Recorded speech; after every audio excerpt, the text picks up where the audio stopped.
It's all in the public eye with Bryant Gumbel. Featuring Bernard Goldberg, Maggie Cooper, Derek McGinty, Allison Stewart, and Peter Van Sant. And now from the CBS Broadcast Center in New York, here is Bryant Gumbel. As last week's deadly twisters that touched down in Georgia and North Carolina reminded us, tornadoes remain one of the most fearsome forces on Earth. In this country, an average of 82 people a year are killed because twisters are powerful and because they remain surprisingly unpredictable. For all our high-tech scientific advances, the foolproof prediction of twisters still eludes us. As Derek McGinty tells us, it's not for lack of effort, and certainly not for lack of need.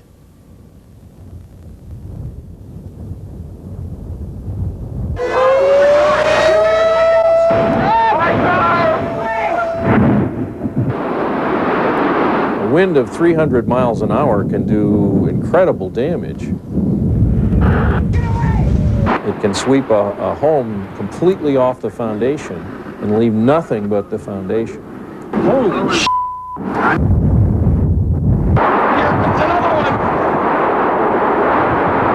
It's tornado season, which means storm hunters have hit the road and are working overtime in a race to save lives by predicting where and when the next twister will hit. So when you're hunting a tornado, when you find one, what do you do besides look at it? Well, we try to capture it on video and on film and try to understand how the storm is working from a visual standpoint. Charles Doswell is a meteorologist at the National Severe Storms Laboratory in Norman, Oklahoma, the buckle of the tornado belt. He's been chasing storms his whole life. Doswell captured this one in Doherty, Texas in June of 1995. Come on, let's go.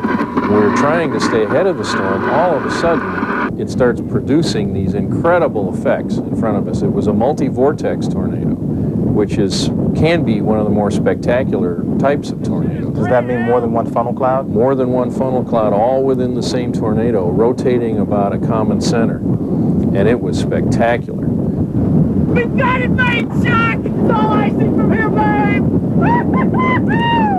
But if you're not a scientist, seeing a tornado up close can be devastating, like it was in Gainesville, Georgia last week. It's an experience I hope I never have to go through in my life. I can feel it. This is the first time, and I hope the last. The last. I pray to God we'll never do this again. Yes. In the early morning hours last Friday, when Rodney Grizzle stepped from what was then his home and jumped in his truck on the way to work, he looked up to see a tornado bearing down on the house and his family still inside. That was his first warning and the only one he'd get. I came back for them, And because I knew if I didn't, they're going to be gone. You know, if I would have just jumped in the truck and laid in there, they would have been gone. it was so strong and so powerful to where you just can't possibly imagine. I was just trying to hold on to Blake, and he had Joshua, and the house was shaking, and I knew we were going. And I started just praying to the Lord to save us, and he did. The tornado sucked the house from its foundation and dumped it on top of a trailer 50 yards away. Miraculously, the entire Grizzle family survived. It's kind of strange how we landed.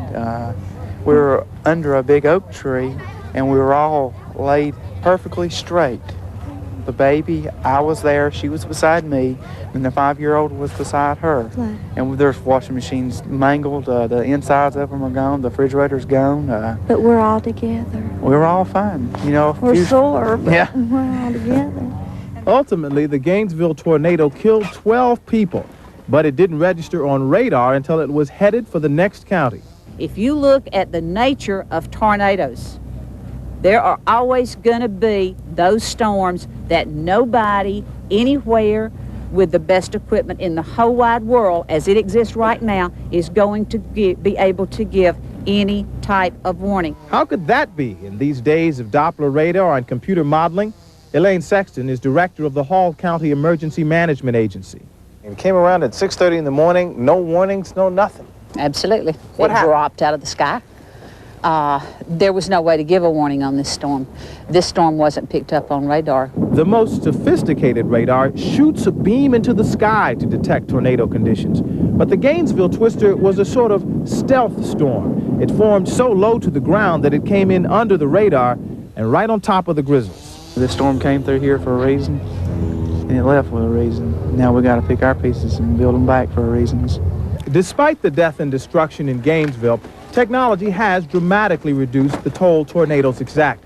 This twister tore through 3 states in 1925, killing 742 people.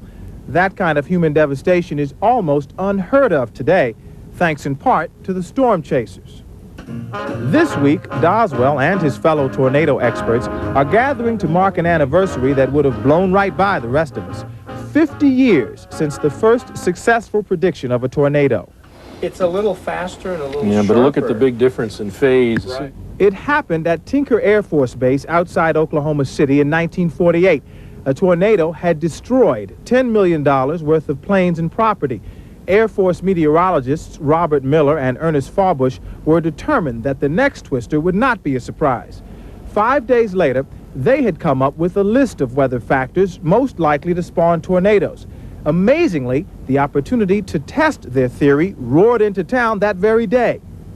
They actually went out on a limb and forecast the same thing was going to happen.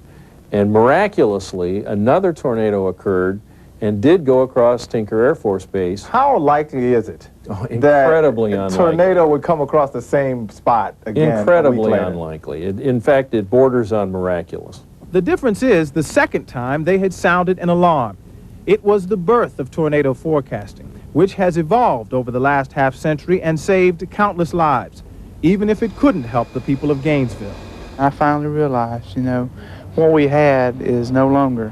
It's gone. We got to pick our pieces up and go on. By the way, predicting tornadoes is very much an American challenge. Amazingly, fully 98% of all the world's reported tornadoes occur right here in the continental U.S., where conditions for their formation just happen to be just right.